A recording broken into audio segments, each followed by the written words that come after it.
Nissan met fin à son projet d'usine LFP au Japon, de batterie LFP. L'entreprise se démène pour redresser la barre et cette initiative n'est clairement pas une priorité. Sans cette usine, la firme japonaise risque d'avoir du mal à rester dans la course à l'électrique. Bon, ça sent la fin. Vraiment, Nissan, plus les années passent, plus ça sent la fin. Annoncé en grande pompe, ce projet d'usine de batterie LFP au Japon devait permettre à Nissan de réduire les coûts de production de ses batteries de 20 à 30%. Une baisse cruciale pour rester compétitif dans un marché où le prix des véhicules électriques est un facteur décisif. L'investissement prévu s'approchait du milliard d'euros. La situation économique délicate de Nissan a eu raison de ce projet. À l'instar d'autres marques automobiles japonaises, le constructeur est confronté à une baisse de ses ventes en Chine et en Amérique du Nord. Nissan prévoit des pertes importantes en 2025. Le moins qu'on puisse dire, c'est que la marque n'est pas au mieux de sa forme. Pour éviter d'aggraver la situation financière déjà complexe, Nissan a choisi de revoir ses priorités dans l'objectif de redresser la barre.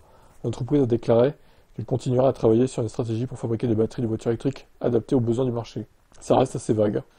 Autrefois optionnels électriques, ils se sont effondrés et ils n'ont pas su surfer sur cette vague à l'époque, en évoluant trop tard à la Nissan Leaf déjà. Il aurait fallu l'évoluer plus rapidement, sortir la Leaf 2 un an ou deux avant, et la Leaf 3 aurait déjà dû sortir 2020-2021 en fait.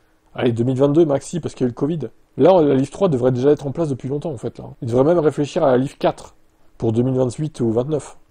Et pas la Leaf 3 en fait, il y a une génération qui a été loupée là. Bref, Nissan, ils ont chié dans la colle. Et j'en démordrai pas.